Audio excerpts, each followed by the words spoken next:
बहुत समय पहले की बात है।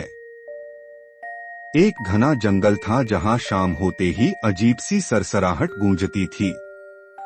किसी ने उसे देखा नहीं था, लेकिन कहते थे, अगर सुनाई दे कोई धीमी सी फुफकार या दिखे सोने जैसे चमकते दो आंखें, बस भाग लो। उस जंगल में रहती थी सर्पिनी। ना पूरी औरत, ना पूरी नागिन। शरीर उसका रेशमी, आंखें उसकी तमतमाती और सांस से निकलती थी फुफकार की लहर। गांव वाले डरते थे। कहते, रात को कोई महिला पुकारे तो पलटकर मत देखना, क्योंकि जिसने भी मुड़कर देखा या तो उसका दिमाग खो बैठा या वह हमेशा के लिए जंगल का कैदी बन गया। कहते हैं, सर्पिनी को दूध बहुत प्रिय था।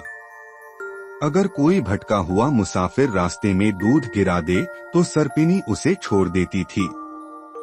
लेकिन यदि किसी ने अंक्रापीशी चुटफूल का सुगंध ले लिया तो सर्पिनी का व्यवहार बदल जाता।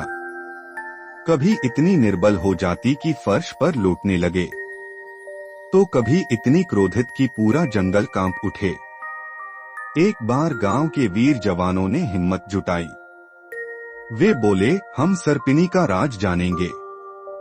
एक बुजुर्ग ने समझाया, याद रखना, चुटफूल अगर सही मात्रा में है तो बच जाओगे, ज्यादा हुआ तो मरोगे।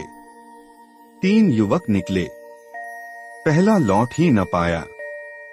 दूसरे की आंखें हमेशा के लिए पीली हो गईं। और तीसरा आज भी गांव में बैठा कहानियां सुनाता है। धीमी आवाज में फुसफुसाते हुए कहता है, वो कोई साधारण जीव नहीं थी। वो गुस्सा भी कर सकती थी, प्यार भी। लेकिन असल में वह अकेली थी, और जो उसे समझ लेता वही बचता।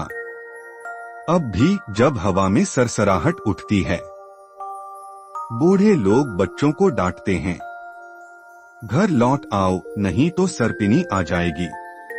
ऐसी और कहानियों के लिए सब्सक्राइब करें हिंदी आंटी को।